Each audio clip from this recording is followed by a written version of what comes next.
Welcome everyone to the Ollie Reed Sports Podcast, man. It's good to be back. It's been a while, couple months, but we are now back here on the pod once again. First things first, though, want to give a shout out to everyone who's been by my side throughout this entire journey with me. It's been amazing, incredible, but I have been very inconsistent lately, and honestly, that's the reason why I haven't really been back on the podcast is mainly just because, like, while trying to focus on games and all of that, also trying to get on my mental health a little bit. It's been challenging. Um, but I do know that a change needs to be made, and we're going to get on that to stay consistent and try to be the best we can be on this show and just like in the sports world in general, because 2026 is going to be the year that I want to be like, this isn't just about me. This is about you guys. This is about, the athletes. This is the platform to give the athletes, all the attention. And I don't feel like I've been doing like too much of a good job on that, but I do want to expand on that. And that's the reason why I am starting up with 3 new platforms here on the Ollie Reed Sports Podcast here. I'm going to bring it up here.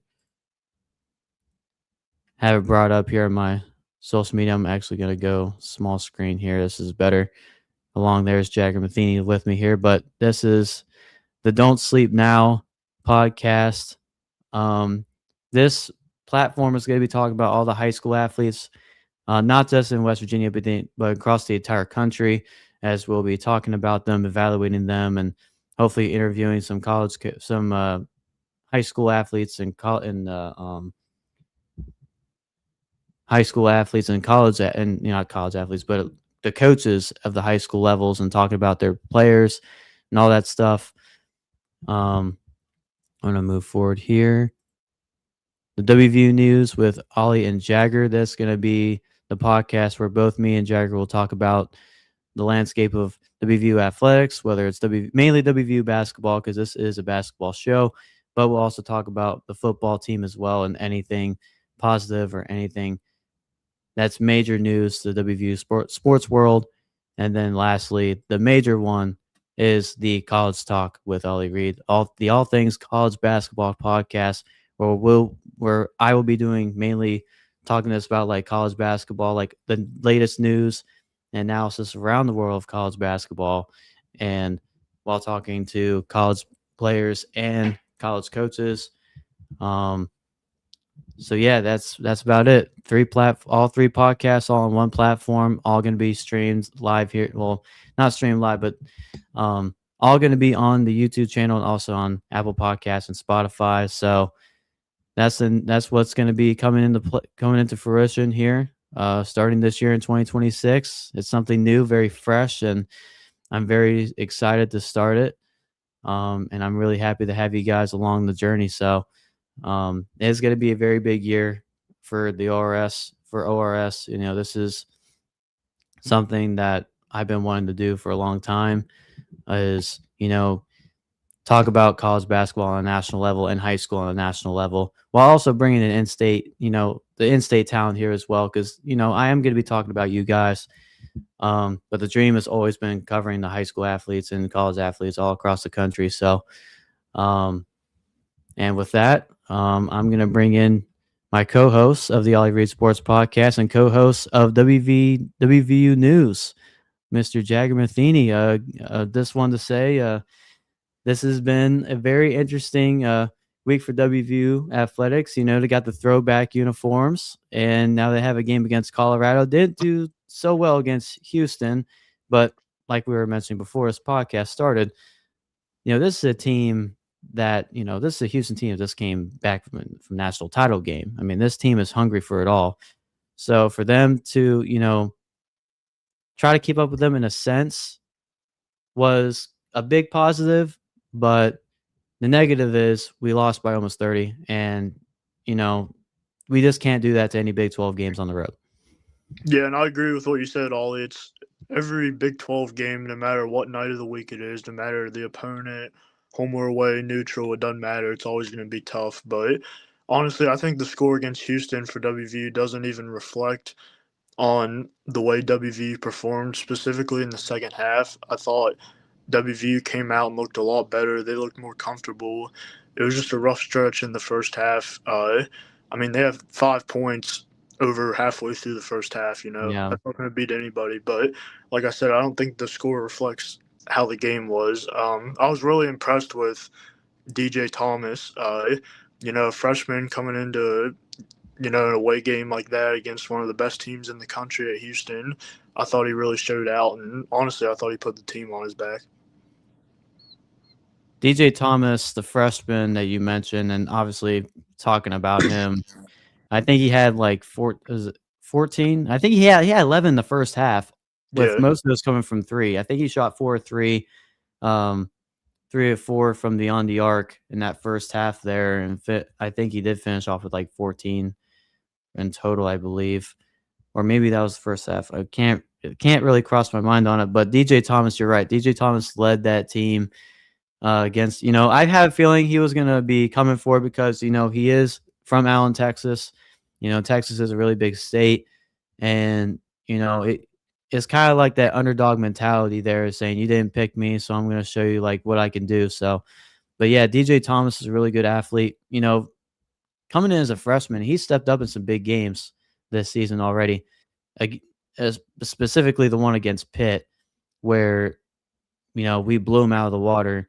Which for a freshman to do that in one of the most intense rivalries in the game is something it's something that's that not most freshmen can do. And Amir Jenkins, people don't really talk about DJ and Amir very often. I mean, those two freshmen are going to be key for next year. Whenever the Ross Hodge needs to retain these two guys in order to maintain success moving forward, in my opinion. Because our senior class obviously is really good, but we only have these guys for 1 year with Jasper Floyd, Honor Huff, Trayson Eaglestaff, Harlan Obioha, you name it, and Bilo, can't forget Bilo. Those guys are going to be gone next year, and Amir and DJ are really going to have to step up next year, and retaining them is going to be the most important. Yeah, and I agree. I think honestly one of the biggest things this offseason is for Ross Hodge to retain these two freshmen. It feels like almost already next year that these two guys are going to be maybe even taking on a leader like role just because of the early experience that they have and the system that they're in, that they've already been in for a year compared to the other guys coming in next year, no matter if Ross Hodge goes out and gets 4 or 5 more seniors from the portal. But despite that, even though you have Amir and DJ who have both played 1 year under the system, if you can get them back another year, I think that's really important and really key. And I think they can both be really big contributors next year. I agree. I don't really want to go too far ahead in the next season because it's only the midway point of the year.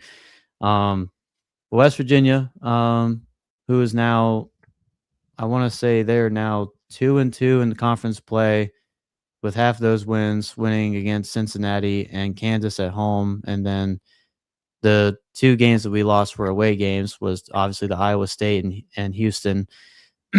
Which is really important, is the reason why West Virginia is getting tested this early in the year, is that's just going to help you out in the next couple of months in conference play. And I think a team like Colorado, although they're not like the best of the bunch, is one of the most important games that you have to win at this time, because in the non-conference, as you saw, I didn't, reasons why I haven't really been on the podcast discussing this.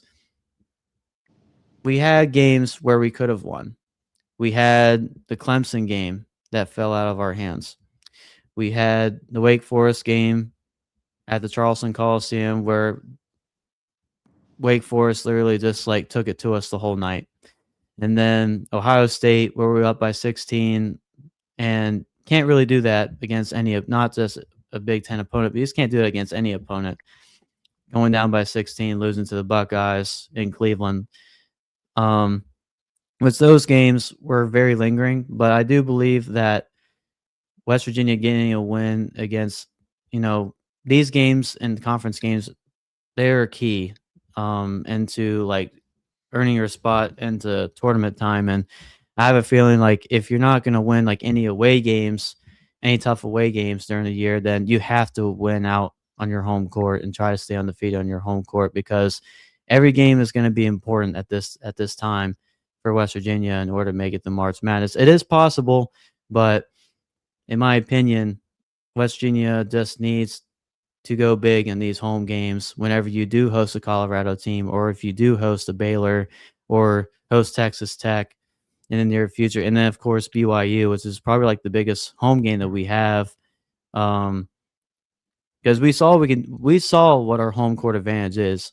As Ken Palm even put on there, it's the number one home court advantage in the country. And I agree. I mean, I saw it. It was right there, the student section, everybody was packed in that big win against the Kansas Jayhawks, against a projected number one overall pick and Darren Peterson. So you know that our home court advantage is going to be key for us to win these games as well at home. If we can't succeed on the road, then we obviously can succeed at home against any opponent. Yeah, and I agree with what you said, Ollie. I think really from now on out, that every game the rest of the season, all these Big 12 games are all really important, and it feels like going into every single one of them that you have to win. I think, you know, obviously we still have tough road games, but like you said with the home games, you just got to win. You're playing on one of the biggest home court advantages in the country.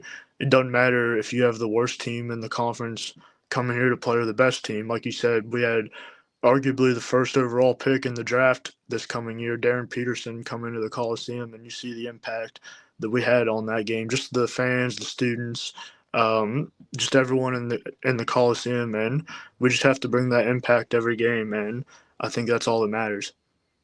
And you saw from this week, whenever how Kansas responded to the West Virginia loss against Iowa State. Allen Fieldhouse was rocking, and they just blew Iowa State out of the water at Allen Fieldhouse. So that's the reason why I'm kind of saying that the home games are important, because I have a feeling that they can, if the fans show out, I mean, it's possible that West Virginia could possibly win every home game this year. I mean, I don't want to sound like too excited about that. It's easier said than done, but you can just tell, like, Kansas, this isn't vintage Kansas.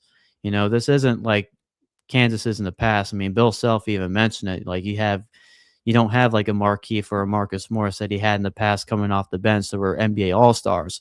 I mean, he was just mentioning that press conference, he's like, well, we have guys coming like Elmarco Jackson and McDowell coming off the bench, that those guys aren't like all-stars. I don't think he meant like any disrespect to them, but it's just not like how it used to be back in the day with these Kansas teams. So it's not vintage Kansas, but the legacy's still there. And just mentioning that, with West Virginia, with the home games that we have, and, with the bench that we have, with DJ and Amir, and, obviously we're not going to, Honor Huff's not going to be, scoring 20 a night, but he's been doing really good in conference play so far this year. Eagle staff has really improved as well. I've seen that from non-conference heading into conference play, where he's a little bit more aggressive with the ball. He's starting to be a little more comfortable shooting it from beyond the arc. I've loved seeing that from him. And then DJ Thomas, like I said, like we already mentioned, with him having that game against Houston and then the game against Pitt. I mean, this team has what it takes to make it to March. The key is just winning those games at home, and then obviously the road games are going to be very tough. I mean, the road games we have coming up this year, we have next week with Arizona State and Arizona. There's going to be a very big challenge, because even though Arizona State's kind of like in that bottom half, they're still a pretty good team. Bobby Hurley's still a really good coach, just like his brother. Dan Hurley's at UConn, although I haven't really. I'll go mention him in here in a second, but yeah, man. I mean, it is possible that if we can get that big home court advantage against every opponent that we could have a chance to actually like go undefeated on at home this year at Hope Coliseum. Yeah, and honestly too, if you think about it, I mean, it's not impossible. You throw maybe one or two road wins in there too. That would be huge if you could get just one or two, squeeze one or two out. It doesn't matter who it is. Just the fact that if you can go on the road and win a Big 12 game is an accomplishment. I mean, like I said earlier, every night's a different challenge, and you never know. Like you said, Ollie, we saw how Kansas responded the other night against Iowa State, in the fog. I mean, Kansas looked like one of the best teams in the country that night. They beat one of the best teams in the country that night. So Yep. you never know what can happen. Anyone can beat anyone on any given night, and I'm a firm believer of that. Yes, sir. And now we got Colorado coming up. Hopefully, the bounce back is the throwback day. It's going to be live. It's going to be nationally televised on the CBS Sports Network at 6 p.m. Eastern time. It's going to be, like I mentioned before, it's the Alumni Day, so we're going to be wearing the retro jerseys, new white retro jerseys, the ones that Kevin Pittsnoggle used to wear. So that's going to be very interesting to see. Since last year it was the royal blue in honor of Jerry West, which was really cool, and we got that win against Iowa State, and this is really, like I already mentioned, it's important to bounce back, and even though this hasn't really been one of the best Colorado teams that we've seen in years past, Tad Boyle's one of the best coaches out there in the Big 12, but and he's got some talented players on this roster. But I do believe that, this will be a huge win for it. It's still like every Big 12 game is going to be a must win for West Virginia in order to, make it to March Madness this year. But beyond that, throwback day on Saturday is going to be a fun matchup. Isaac McNeely for Polka, West Virginia native, and playing for Louisville Cardinals, is going to be playing at Pitt on the same day. That's 8 p.m. if you guys want to tune into that one as well. Once the WVU game is ended. And speaking of McNeely, I am going to watch him at Louisville whenever they take on Virginia Tech. That is going to be next Saturday. Yep, I'll be there on next Friday to watch him play and hopefully do a little story about him. So very interesting to see how that goes, and very excited to see this Pat Kelsey team take over. Although they haven't been doing like too well, with Michael Brown being injured, the 5-star talented freshman coming in. But other than that, very excited to go to the Yum Center. Never been to Louisville before, so it's going to be a very interesting time going over there. And then, if you guys haven't mentioned, I haven't mentioned this earlier, did cover my first Big East game on New Year's Eve. And to see Dan Hurley and the UConn Huskies take on the Xavier Musketeers in Cincinnati, Ohio, was a very good experience. I want to shout out Mr. Tom for the SID, Xavier for allowing me to come cover that game, and hopefully cover more games there in the future, hopefully in the next couple of years. So, but yeah, and okay. One of the things I also wanted to mention was West Virginia. We did play against Xavier in that Charleston Classic, and Xavier handed it to us. They had like one of the best games of their entire season that day. This by going by like the games that they played. I would say that Rich Pitino is also a really good coach, and I want to say that Xavier and West Virginia are kind of in that same boat, just because they've gotten mostly just mid-major transfers and are just now starting to find themselves in their respective conferences. And I think they will both bring like championship level teams here in the next couple of years. Yeah, and I mean, that day that WVU played Xavier, that was one of the best 3-point shooting performances I've ever seen by a team. I mean, Yeah, I could be wrong, but I thought I read where they shot like 65% from three or something crazy. something like that. It's just, I mean, you can't even be mad at WVU. That's so hard to beat. I mean, who's going to beat that? Yeah, I know. It's like, who's gonna beat like a team that's literally shooting like almost 70% from three? I mean, that's dang near impossible. Yeah, exactly. No one's doing that. Yeah, but but yeah, like I said, West Virginia against Colorado, it's a huge test for them. But it's trying to staying consistent on with the podcast going on. You know, with this is basically kind of like a WVU news segment right here, but this is all going to be on the same YouTube channel, Ollie Reed Sports. So if you guys haven't, make sure you guys go like and subscribe to us.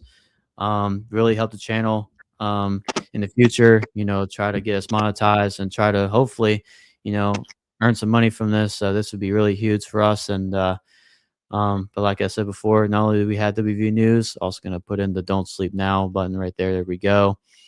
Then the Don't Sleep Now with the high school athletes all across the country, and then West Virginia, and then of course college talk, which is going to be mainly what we're going to be like. The most majority of the podcast is going to be reflected on the college talk, which, you know, college basketball is kind of what I live for. So this is going to be the pause. This is most definitely going to be the one I'm going to be talking about the most, is the college talk one. But I'm really excited about this. It is a brand new year, brand new journey.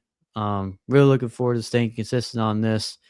Hopefully get some more guys on here. And, you know, if you want to be like on here talking about basketball with us, whether it's high school or college ball, you know, please give me a shout out, or anybody. We would like to bring someone who is, you know, really loves the game of basketball, loves talking about it, very passionate, is willing to talk to an audience, whether it's like live or just, you know, talking in general about sports. So definitely helping us, and I'm really happy that I have Jagger here with me as one of the first co-hosts, you know, to just talk about just like anything, because mainly we both love WVU athletics as much as anything, and that's the reason why we've started this, because WVU news is, you know, something that me and Jagger wanted to do. It was something that, you know, West Virginia needs a platform to, you know, talk to these athletes about like just like what their goals are and their aspirations, about like hopefully making it to either the NBA or the NFL. And, you know, and this is something that we've just, you know, we just love it. We love basketball. We love football, just like all sports in general. So this is going to be the segment. WVU News is basically going to be the WVU segment. Don't Sleep Now is the high school segment, and the college talk is obviously the college segment. So there you go. All in one platform, all on the Ollie Reed Sports podcast here on the podcast network.